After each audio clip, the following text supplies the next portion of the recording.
Would you like to learn from those that are taking their lives, their businesses, and their passions to the next level? Best-selling author of Speakeasy and master connector Lou Diamond is here to connect you to some of the most inspiring and amazing people on this planet. Get ready to thrive loud with Lou Diamond.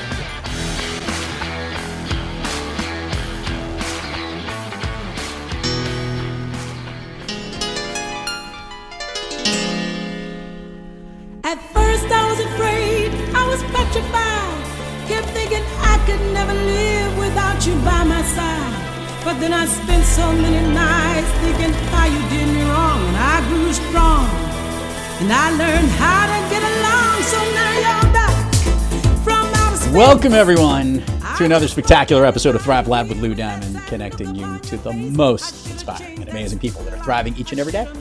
I'm your host, Lou Diamond, and today on Thrive Loud, we have an award-winning author of 3 books that does not identify himself as a writer. We will get to that. He has collectively received hundreds upon hundreds of Amazon reviews on all of his books.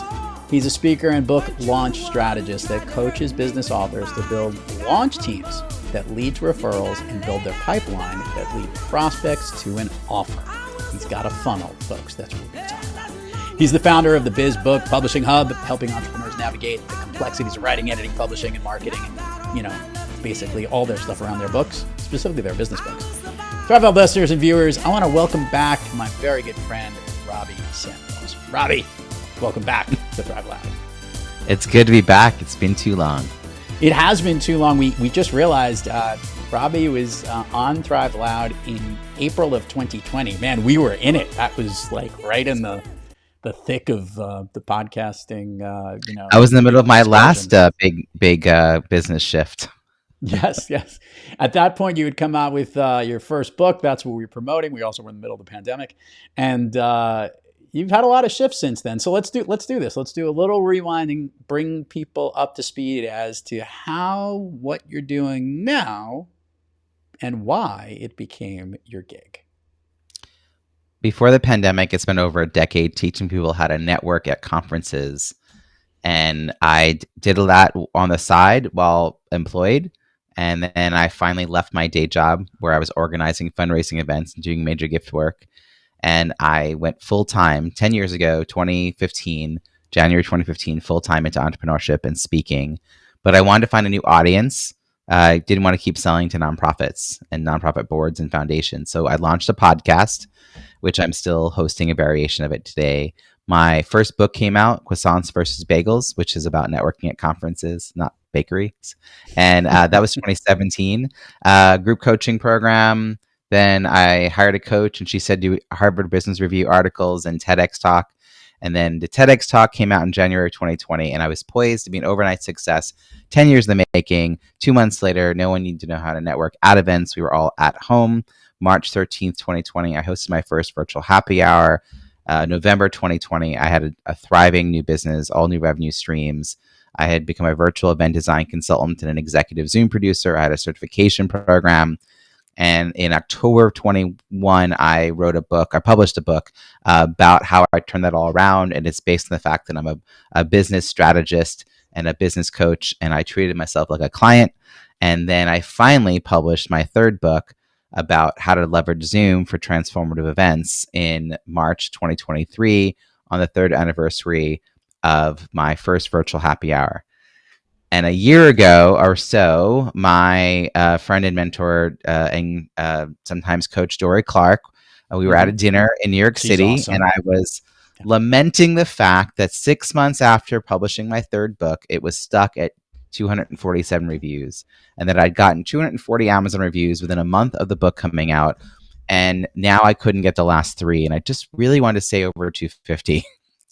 And I mean written reviews, not the ratings, but the actual written reviews. And it is a first world problem to complain about. And it was very tongue in cheek. And she very dryly said, "Why are you not a book launch coach?" And I said, "You've asked me this 3 or 4 times in 7 years." Because it's like on the side, I'd been offering this. From the first time I published a book, people wanted to know how I did it. Because my first book got 150 reviews within a week of the launch date, right? I repeated that process with my second book. And here, the third book, I out of the gate was even stronger. and they're on my launch team. They want to know how I do it. So then, I started offering virtual launch parties because I'm the Zoom guy. So nothing on my website. No, I mean, the package sort of came together, but it was ad hoc every time. It was through friends, whoever knew me. And I thought, if I'm going to really do this, I got to build a referral network. And then I organized, very last minute, 2 weeks beforehand, a Black Friday Kindle cross promotion campaign in 2023, literally building it while flying the plane, and 60 books from 50 authors. And I didn't make money. I mean, like, that was a free or $25 offer. And the $550 I collected, I gave to my assistant because she didn't know the amount of work that she said yes to when she agreed to help me with this project over the holidays, no less. And in December 23, I ended up with $15,000 in unanticipated revenue. 2 new 6-month coaching clients, 2 new book launch clients, and someone who wanted to book some coaching time with me. And that, I was like, I'll do more of that. So then on research calls, and basically found out that my process of launching was unique, but it made sense. And the referral network I was looking for didn't exist, and people wanted to be part of it. So thus the BizBook Publishing Hub was born. And then I started hosting monthly events for that. And then I started doing more of these Kindle cross promotion campaigns. Now there'll be 3 a year. My podcast got taken over. Now there's a twice a week show about the ROI of publishing a business book.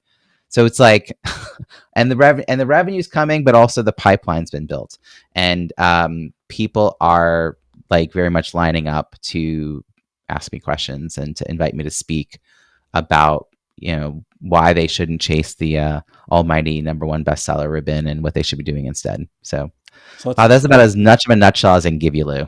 It's been a busy 5 years. There was a joke in there that I was on a podcast or a live stream of Robbie's, and he had a hint that he would cut us off if he were to do something. And I didn't do it because I wanted you to do it anyway, but I was never going to lie. I wanted to get it all out. But I've got a lot to unpack here. I want to rewind here. Okay. Why are reviews so important as it relates to your book and your book publishing and your marketing? I can't tell you the number of authors I've worked with who publish a book, and when they meet with me, they don't know why they published the book. They don't know what the offer is that comes after the book, and they were told to do marketing. I think reviews are important because they are social proof on the book's sales page. It's kind of like, why would you hire someone, even someone who's really good at Facebook ads? Why would you hire someone to help you do Facebook ads to a landing page that's not converting? Why would you hire a publicist to send people to your book's sales page because you want to get booked on podcasts or stages when your book sales page on Amazon has no reviews and very little sales? And maybe hit #1 because you can hit #1 in a category with less than 20 for sure books sold, but that's not there. It goes away. It's fleeting. And so I think that what's even more important is that I show authors how to get reviews from their likely prospects and referral partners. And that creates the pipeline to the offers that come after. It helps them as a business owner be in the conversations they should be having to create new revenue opportunities and new media opportunities. In a whole new podcast in 2025, it's not a new podcast, it'll be a season 2. We're going to have Robbie featured on that because he'll learn how similar what he just said backed into a lot of the stuff we do with Thrive Loud Productions, which is kind of ironic. I've never thought of it in the way that he just worded it, but very, very cool. And I do agree they're important. And it's even more interesting because for those who've never written a book, listeners, viewers, you know that we, with over 1,000 some odd episodes on the show, we have had hundreds of authors on this program. And many of them are on all different lists and all different promotions. And they're here to let the world know about it. And a lot of times we have them on when their book is coming out because there's such a big promotional boom to beat the algorithms, to get everybody to buy this stuff at the moment that something comes out. It's like the big launch piece. And that's what I wanted to ask you next, Robbie, the book publishing guru here. I just was involved in one of those programs that you just shared this past Black Friday, which was awesome. There were 70 some odd authors. All of us were on there. I'm sure it'll also help be a boon to your business going forward. What I was most impressed with was the lineup of things and assets that you put together for the marketing of the book. For the listeners who have no clue, can you share, if you were to put on a scale, effort, and I'm saying it's the effort scale, the effort to create the book versus the effort to market the book and what that weight would be if you were to put a number on it or some kind of comparison to compare the two, and how important that all is. I'm giving it to you, Robbie. Hit it. Give me that comparison. I think a lot of times when people are writing a book, they think of it as a marathon. But when a marathon runner is done, they can just stop. They reach the end, they reach their goal, they're done. It's actually a triathlon. So the first thing you're doing is this long swim. And then you got to get on the bike. And then you got to start running a marathon. And too many authors don't prepare for the other two phases. So for me, the launch is actually in between, or it kind of overlaps the end of the publication part, and it's preceding the full-on marketing part, because there's the launch date, the date your book is available, and the date I want people to know about it, like publication date and launch date, I move it at 2.5, 3 weeks in between. And it's in that soft launch period that your book's available on Amazon. Anyone could find it, but no one will because they don't know to look. We're directing your launch team, who wrote reviews for you already based on the advanced review copy, to now publish their review. And we make a big deal about it 3 weeks later. And that's when we want all the podcasts to be released, and we do a launch party, and we do all the other big hoopla stuff. The other way to think about this as far as effort, more than 90% of buyers refer to reviews before making a purchase. I think we all instinctively believe that.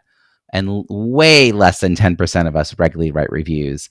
I've recently was comparing prices on toilet paper on 2 sites and found reviews on both sites for the toilet paper. So there are people who will write reviews for everything, but most of us don't. And what that means is a small, very small number of people have a disproportionate impact on whether future readers will buy your book, on whether people considering you for stage or to be on a podcast decide to invite you to do that. So we have to really be the ones who help get those people to do it. And it's not easy to do.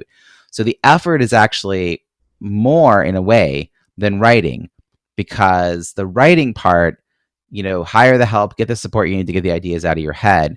But at some point, the deadline you've been working towards, which is get the manuscript to the editor and to have the book be formatted and get it published, that is really the last day to start your marketing plan. Your marketing plan could be started while you're still writing the book, but the very last day to start a marketing plan is the day you're hit publish. You really ideally have started that months beforehand, and the launch is a very tiny window of time between the two. And it's even with all of my hand-holding, Lou, it's like a third of the people who would join a launch team will actually take action. So for me to get 200 plus reviews, I had over 600 people on a launch team. Right. I think that's just a reality. The numbers, Lois Kramer was recently, I helped her with her second edition of Book More Business, Make More Money Speaking. And she had a little under 400 people on her launch team, and 131 wrote a review by her launch date. I had someone right after that, had 60 people on her launch team, 21 wrote a review by her launch date. Like, the numbers hold, and it's a matter of effort. So it's a moment in time. We got to ride that wave, and then afterwards, you're going to be an author, and you're going to publish. I mean, you're going to market your book every day that ends in Y, right? Like, it's just, you're always kind of talking about it, but getting out of the gate. And I think a lot of authors know this. They want to hire publicists, they hire to get on podcasts, but they overlook their own network. And you and I are networking guys. So I had people pitch to me to be on my podcast, my old format show, which was about networking. And they had 10 ratings and 7 reviews. And it's a book about networking. And they got pitched by a PR company, and they hired a hybrid publisher to get their book. I'm like, what? No, I'm not going to invite you on my show. I'm sorry, disqualified. Yeah, you're out. So here's I want to go back a little bit, way back before any of this stuff. I had a long time conversation with someone who was in book publishing, traditional book publishing, from a long time ago, like retired out of the business for like 20, 30 years. And there was something really fascinating in this conversation. Remember, back in the day, before we had the ability or had something called Amazon out there where we would actually get books or people would publish them, and the ability to write a book became so much easier. In traditional publishing days, the quality of the book was really important because they were only picking people that they knew that they could market and sell the thing to anyway, whether it was a fiction or nonfiction book. Most nonfiction books were by famous people writing their their memoirs or lifelong stories, or you know, a particular instance about something else, and anything that was basically fiction was really already built up because it went through enough testing, and that was a lot of the work that they did. So the marketing wasn't necessarily as specific or as unique. What's happened, obviously, is the number of authors in the universe has blown up like the internet. And simply put, there are more content creators now than anyone else. We all can create content every single day. And in fact, even AI can create stuff every day, which is, you know, it's all this stuff that happens constantly. The traditional book publishing world is kind of still in this mode of, well, we're the ones who deal with this whole thing, but we also want to be part of this game. We want to lobby to people who are in that in-between stage where they can do self-publishing or hybrid publishing. They don't want to lose out because there's dollars there. From your take and your thoughts on this, would you agree with me that part of the reason that the marketing effort people have only been training for the swim and not done the bike and the marathon, phenomenal analogy. Part of that reason is because the publishers are just still so focused on making a good book. When you hire a publisher or you get selected to work with a publisher, honestly, if you get selected to work with a traditional publisher, it will feel like you won the golden ticket. You won the lottery. It's amazing. What we fail to remember is that what they do is in their name: publish. That is their entire job. Like that's what you're hiring them for. Hybrid publishers, same thing. Some hybrid publishers will do a little more. Some have a marketing background. A lot of publishers and hybrid publishers have a favorite PR company that they want to send you to, or podcast placement company they want to send you to, whether they run it or whether it's a sister organization, they send you to somebody else. But none of them are actually beholden to the outcome of sales. Now, traditional publishers will put more dollars, more effort behind marketing a book by Stephen King because it's a known thing that he's going to sell. Jodi Picoult gets marketing dollars, right? But an unknown who proved their way in enough to get the traditional publisher, like, we'll do your thing. Thank you for submitting your book proposal. We say yes, is not going to get the same budget as a famous business person. It's just dollars and cents not in their favor. And so authors are always going to be in charge of doing that last piece. That marathon falls on the author. I even had an author complain to me that their academic publisher required them to come up with their own endorsements. The endorsements being the like quotes, the blurbs in the front of the book or the back cover. And I was like, why did you think they were going to do it? Well, they know people, you know. So I think that there's a list of myths or misnomers or misconceptions or flat out lies that writers and first time authors have absorbed. And one of them is that traditional publishers will take care of everything for you. It is not the case. And I think it's a big deal to be picked by them because they don't say yes to everybody. So there is a way in which having that could help with your credibility, but I don't think you need it to have a good book and to have a great sales and have leveraging the book to get speaking, coaching, consulting. And you could also go through the effort of getting the book through a traditional publisher and have it kind of go flat. A friend of mine was very sad to see her book in Barnes & Noble on the discount rack. Like that's kind of fun.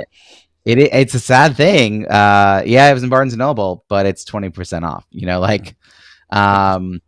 So I think we have to be clear-eyed about our role in all of this and stop chasing sort of the goals that maybe aren't going to help us achieve the specific outcomes we want. I mentioned this in the beginning, and where this is the most important for nonfiction authors, that you are basically helping people build a pipeline that leads prospects to an offer. Basically using your book to do this. We used to mail copies of either Master the Art of Connecting or Speakeasy to get in front of certain people. And by the way, very effective method to actually send physical mail today. Anyone wants to go do this. But talk about how you're helping authors build this pipeline. and the work that's being done. Help people understand how we're going from you get your book out there, you start marketing it, but it actually can end up being an offer, what that looks like to a lot of the clients that you work with. Ideally, you have this in your head before writing the book, so that you write the book with that end in mind, which will change the themes, the stories, the arc of the book, the collateral material, bonus content you create for the book, the talk you really create for the book. Having that in mind ahead of time. And I would like you to work every vendor you hire, every publisher, editor, graphic designer, layout person, marketing person, everyone should ask you the why you wrote this book and what the end goal is, so that you can continue to make sure you're staying on track. If someone says, oh, you put together 20 blog posts, you ready to publish it? Let's go. That's a printer. Like, do not hire that person. Like, they'll take your money, but they will not help you do anything with it.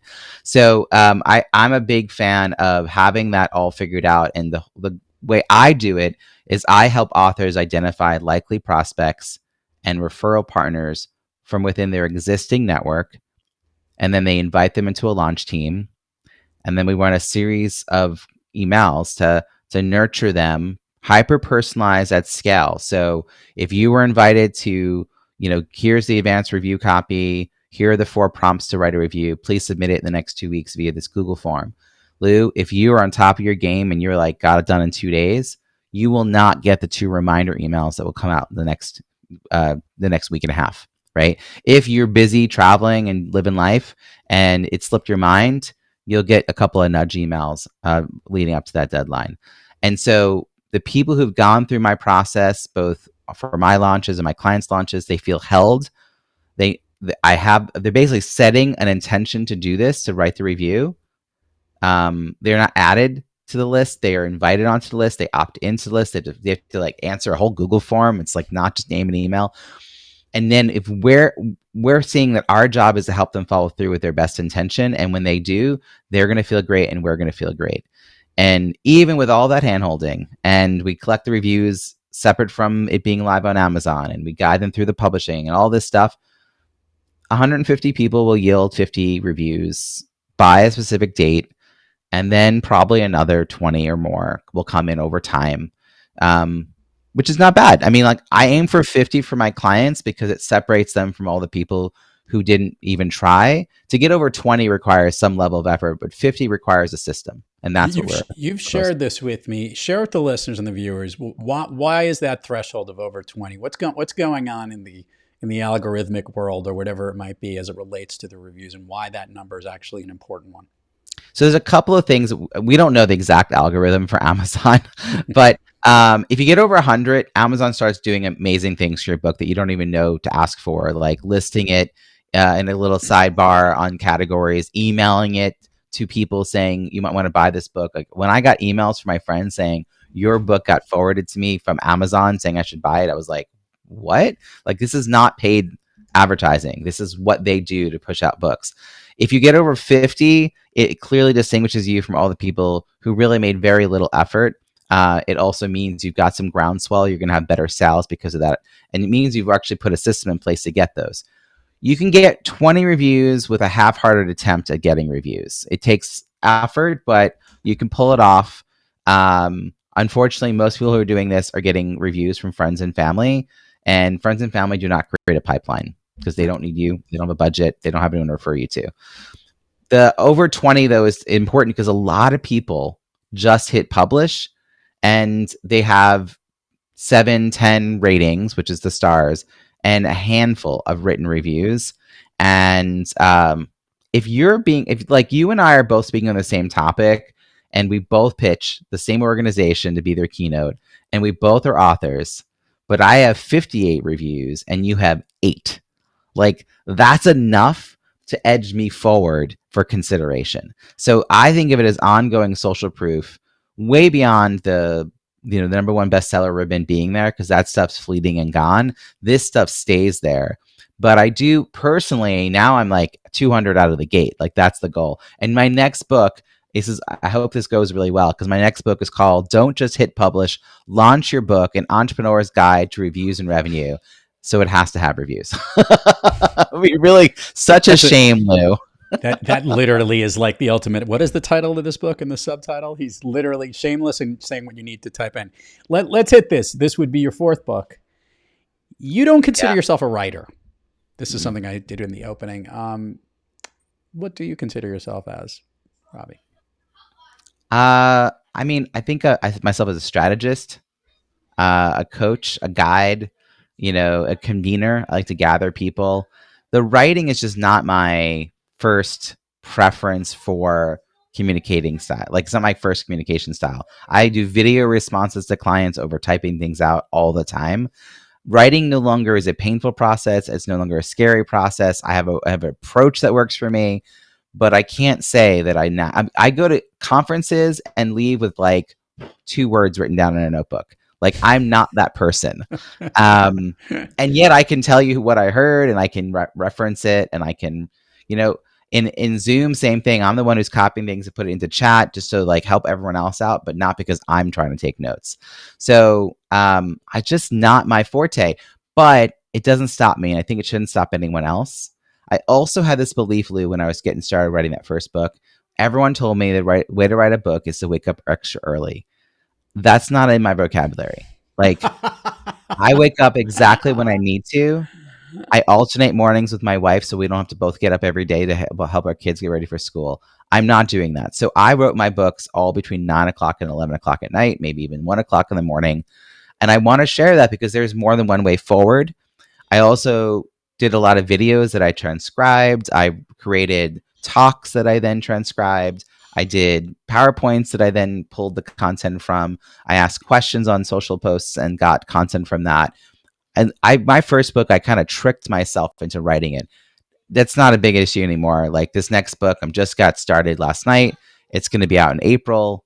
I know it's going to happen. I'm not worrying about it, but I love the marketing part. I love the launch and what comes after the launch. I love all of that. And I think most people are the other way around. Yeah, well, I think it's. I have an answer to that. By the way, I love that analysis of a writer. For the record, I actually spoke out my first book, and then I did write my second book, and I actually found that I enjoyed both of them. But I'm an auditory learner, so I need to hear things, and I do understand that. I don't necessarily need to write it to do it. I know a lot of people say that, if you write it down, you're more likely to have it. That's probably true, but I think it also has to be paired with the way you learn. In the marketing piece, I think most people are afraid of the failure piece, or it won't get the attention it should. You're putting all this effort into it, and you are putting yourself out there.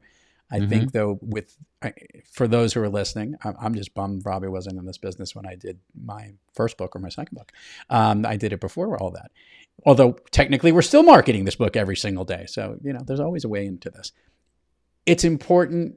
The best athletes have great coaches. And a strategy and a game plan.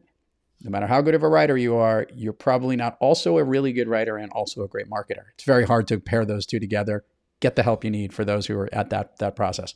Now I'm going to hit you with this part because I got a little rub here before we go into the fun street mode that we'll do here. All right.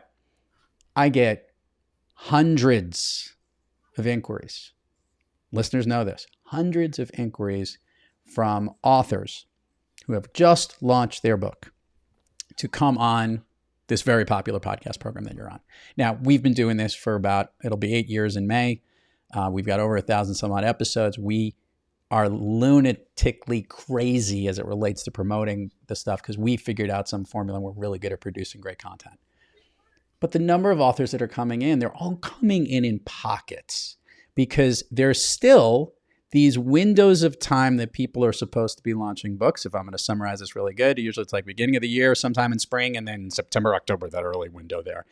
It's like a monsoon of content.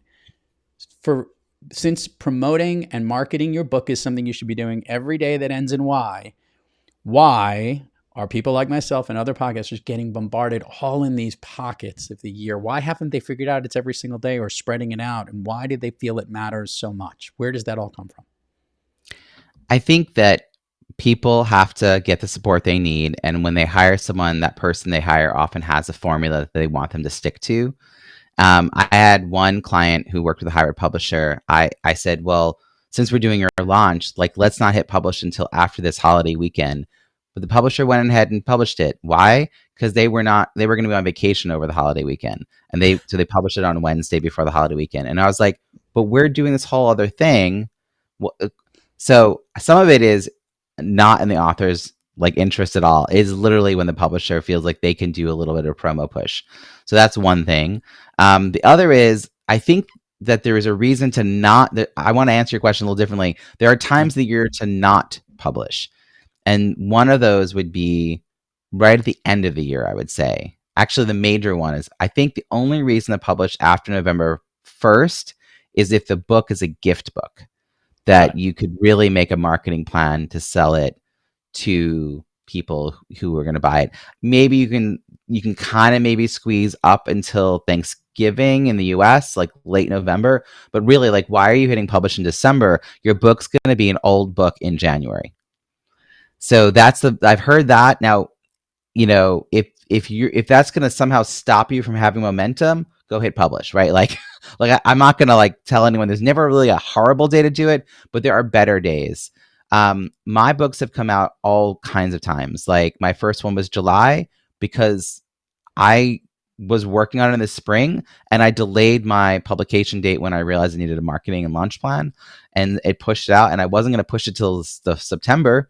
And so to me, it was actually, I matched it up to the National Speakers Association annual conference. I was like, I'm going to walk in there with a book. And so I used that. Another time it was October 31st, which is a holiday. You know what? It didn't change anything. You know why it didn't change anything? Because it was my launch day, not my publication day. Yeah. I did all the work in the weeks leading up to October 31st.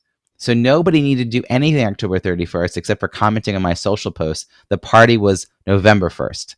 So that's the other thing is, I think we still confuse your release date / publication date, that language, with the day your book launched. Also, the people that are reaching out to you, I don't think most of them are launching a book. Most of them recently published a book. Right. And the closest thing they're doing to launching is asking to be on your show. If that's all they're doing, it's not enough. Like I just want to say, I put what you're offering in the marketing bucket. That's not launching. That's marketing, and it could happen at any time, because truly, if a book's evergreen, like I have 3 books. You could ask me about any 3 of the books. It's relevant, and people can go and get some value from them, right? Like I could be on this show a year from now. We could talk about my first book from 2017. Yeah. If that's true, then we don't need everybody to be pitching right that last second. Which gets me back to that point, which is I'm so with this. There's still this mindset that I got to have my book out I want my episode to drop when that book is coming in, because they're all thinking about, I want to make whatever it is a #1 list or do whatever it is. That's what I think is part of what's going on behind it. I'm not alone in this as a podcaster. Okay. I think publishers, including some hybrid publishers, have that view. I know when I work with publishers, like authors who are working with more traditional, or some hybrid publishers really have sort of a more traditional model, right? They're very established, because a hybrid publisher means a lot of things, but there are some that are very established, and so they call it the release date. They want you to do pre-sales. They're gunning for USA Today. And I'm like, good for you. All that's fine. That's all paperback. Give me the Kindle. Let's do the plan that I'm doing around the Kindle book and getting the reviews, because the longevity of the book is going to matter. Whether you hit the USA Today or not, those reviews are still going to be something that people will see. And the USA Today is also a little bit of a game. So is New York Times, all the rest of them. And so there are companies that will help you make sure sales happen in different regions and different types of bookstores, blah, blah, blah, blah. And sure, you want to go drop 20 grand to take a shot at getting on those lists, you go for it. A lot of people can. Now, the other thing in the opposite extreme is people being sold, I'll help you hit #1 Amazon bestseller, or write a chapter in my book, and it'll be an international best-selling book, and then you can call yourself an international best-selling author. And I'm like, it's laughable, right? But I've hit #1 30 times across 4 countries and 3 books. And I asked people on my talk, am I an international best-selling author? And in the chat, they were like, yes, yes, yes. And then I say, Phil M. Jones wrote exactly what to say. It has sold like 3.5 million copies, been translated into more than 17 languages. can we all agree that he's an international best-selling author? So like, yeah. I'm like, are we the same? Like, I think what I did is good. I don't want to discount what I did. It's exceptional within the frame of Amazon, but it does not make me an number one anything. Like, it doesn't make me a bestseller in the New York Times sense. And I have a whole sentence that I say when I'm talking myself as an author, right? I don't just say bestseller, right? And I think there are people who are just sold that bill of goods, and even publishers. I've now met with 36 publishers, hybrid publishers, a whole bunch. I say, why do you send people to these companies that sell bestseller services when you yourself are like, yeah. I'm like, why do you do that? They're like, well, the author deserves to have that shot, and they want it. And I'm like, wait a second. In what other world does the client decide the strategy? But the truth is that publisher doesn't have another good option, because what I'm offering takes too much effort, and they don't want to be in the business of doing what I do. Yeah. And so it's been an opening. I found this space in this world of publishing where I can come in and help that client, that author, leverage all the money that they spent to get this book made into actual services sold. Because that's honestly, revenue in the bank is the only measurement we should really care about if we're running a business and the book is supposed to help us grow the business. And I've never seen a dime change in my bank account when I hit number one in Amazon categories. Like, not at all. Reviews have led to more sales. Reviews have led to book sales. Reviews have led to book sales because I've been invited to speak or coach, consult, or my book club. Like, all kinds of stuff come from waking up your network. Let's do the plug section here. I want you to open the realm here, share with everybody where they can find you, learn about all the programs you got going on. This is your chance to put it out there, but we will put it in the show notes for anyone who wants to really find and click where to go. So, the floor is yours. RobbieSamuels.com is the best place to find me. My website, RobbieSamuels.com, has got everything that I do. I'm a multi-passionate entrepreneur. BizBookPublishingHub.com is a one-stop shop for everything I do for authors. You're going to find experts who guide entrepreneurs through writing, editing, publishing, and marketing a book. You're going to find my podcast that comes out twice a week. It talks about the ROI of publishing a business book. You're going to find our Kindle cross-promotion campaigns and how to join the wait list for the next one. You're going to find out about the talk that I do. And you're going to see the opportunity to book a complimentary 30-minute book launch strategy call with me. So if you want to brainstorm whether you are just getting started thinking about writing a book or you already have a book, I will help you brainstorm the next steps, and I will be a concierge to introduce you to vetted people who will not scam you. Be careful of that, and will help you get results, because we focus on working with entrepreneurs who want to become successful authors to help them grow a business. Lastly, I love connecting with people on LinkedIn. You can easily find me there. We're going to take Robbie down Fun Street because I looked at this. He hasn't been on the show in so many years that they definitely didn't go through this format. So it'll be new. It'll be a lot of fun. Normally, I'll start off and ask you what your all-time favorite movie is, but I want to actually ask you, since you've been an entrepreneur, what's the business book that isn't your own that has connected the most with you? The Tipping Point by Malcolm Gladwell, which I read in 2000 when I was working for a nonprofit and had no inkling I'd become an entrepreneur. I think that everything I'm describing to you on this call, you can trace an origin of that idea back to that book. This idea that we can generate that level of interest, that it won't just happen, but we can nurture the flame to have that hockey stick kind of reaction. We can't just hit publish and hope that it happens. We can do something though to help trigger some of that. And I love that idea of the social engagement, the nodes, and how everything how does communication happen in our world? And boy, 25 years ago, it was so different, but a lot of that still applies. It's just faster. It all applies. It's just, you got to be with it and be ready for it. And when you were asked about how much effort it took to create graphics and all that, part of that swipe copy and all that is just to be ready for whatever is coming. But that book was a good book. And I got to give a shout out to Dory Clark, because Dory Clark's been a good friend. She's been pushing me. We met in 2008. So I thought she was brilliant before the rest of the world fully knew that and appreciated that. And her book, Entrepreneurial You, was a book that was like a menu of options for how to grow a business and different revenue streams. And it was like this yummy cookbook. I was like, oh, I could do that. I could do that. I could do that. And then you're like, whoa, I cannot do all these things. Like I'm pick a lane. But I love the idea that you get introduced to so many possibilities and you don't get stuck in a one way sort of like rut. So that one also big impact. We're going to go down Fun Street. We're going to do the Speakeasy pub crawl here. I'm going to ask you something. First thing that comes to your mind. These are things that lift you up, motivate you. Basically, they make you thrive. Here we go. Robbie, of late, a song that you love to listen to, or maybe one that's your jam. I'm so stuck on this kind of stuff. I've been playing a lot of gay anthems lately in protest. So if you come on my calls, I've been playing a lot of Gloria Gaynor and ABBA and stuff. Just because if you're with me, you'll get it. And if not, it's still my subtle nod to like the politics of today. So it's just been kind of a fun reaction. Like It's Raining Men has been in rotation on my things and my calls lately. Oh my God. I love it. Okay. Favorite food that's not a dessert?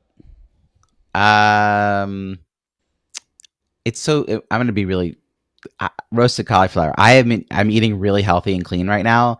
And I have to say, like, I've been roasting so much cauliflower, air fry cauliflower, I should say. It's the best way to do an air fry. It's so good. And like having an air fryer doing that so fast. I've just been really playing a lot with vegetables lately and like finding out just how delicious they are. I went on a vacation and like ate my face off. So I've been trying to clean up my act a little bit. But yeah, I'm a savory over sweet person either way. So I like flavor and I like the cooking. If you were to select a dessert, what would that favorite dessert be? Brownies probably, maybe with vanilla ice cream.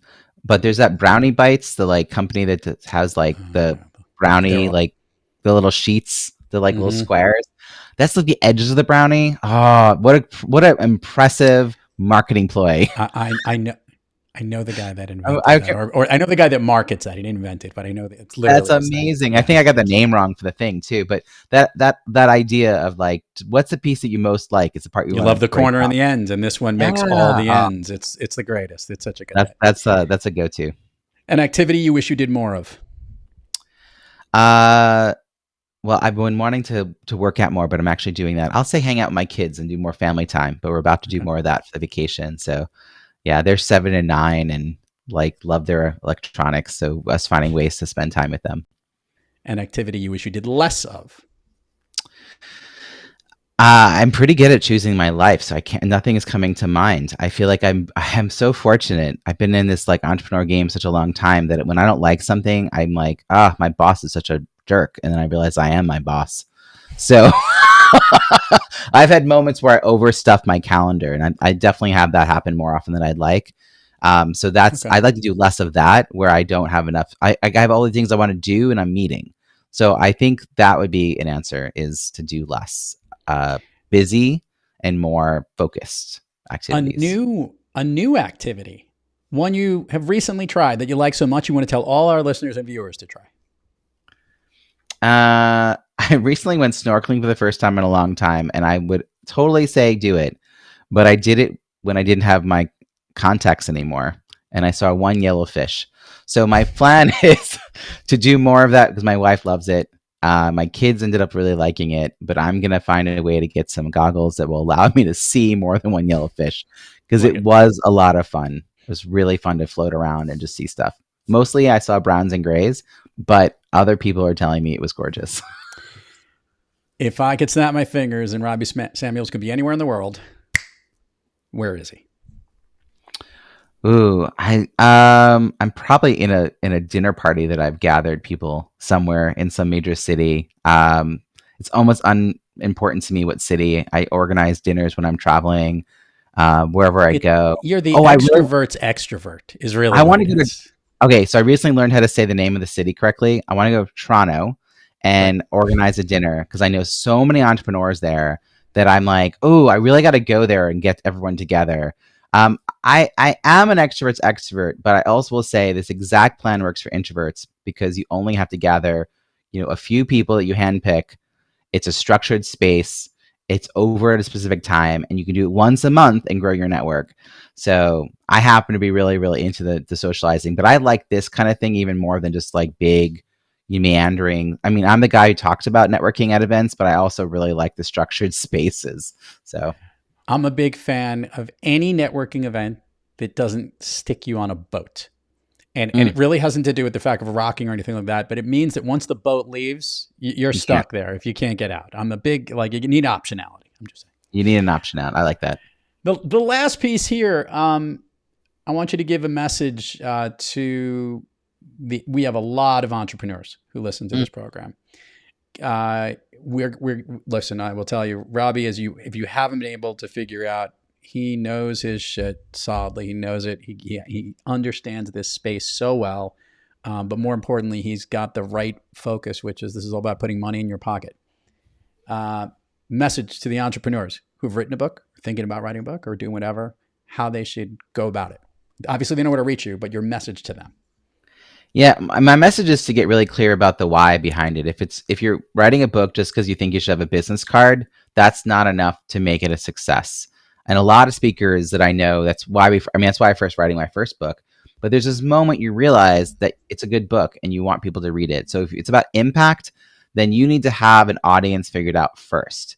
And that includes not writing in secret. Do not just privately write a book for months and months, if not years and years, and then hope that when it pops up on the scene, some people are going to be excited about it. Start workshopping the content, inviting people to participate, ask for early feedback, gather the stories, all of that. As you go, you'll create a better book, and you'll also have a whole bunch of people who are just eager and waiting for this thing you've created that they've supported in making come to reality. And so that's why I mentioned the book, that my fourth book, I just started working on it yesterday, right? But I have so much material. I know I'm going to pull it together quickly. I don't need to wait to start to build a list. So I'm going to be building a list starting in January for a thing that doesn't exist yet. And that's what I mean. You just got to start bringing it out into the world, talking about it. I want to give a shout out to Kathy Fyak, NSA member. A year before I had my book, she gave me a button that said asking about my book. And 5 days later at the conference, I could tell you about the book without stumbling over my words. And a year later, I walked in with that book. So I also think being that visible about your intentions and getting the supports you need, both peer support and professional support, that's how you get the results. But make sure every single one of them is asking you your goals to the book and helping you align your effort to that outcome.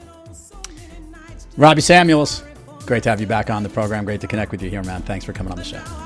Thank you so much, Lou. This has been really fun. You got it. To all our listeners out there, thank you for joining us. Until next time, keep moving onward and upward. And remember, be brief, be bright, be gone. Like dropping in and just expect me to be free. Well, now I'm saving all my loving for someone who's loving me. Go on now, go. Walk out the door. Just turn around now. You've been listening to Thrive Loud with your host, Lou Diamond. Check us out on the web at thriveloud.com and follow us on Instagram, LinkedIn, Twitter, and Facebook at Thrive Loud. And check us out on the Good Pods app at Thrive Loud, where you can follow, listen, and connect directly to Lou and all of the Thrive Loud episodes. Thanks for listening.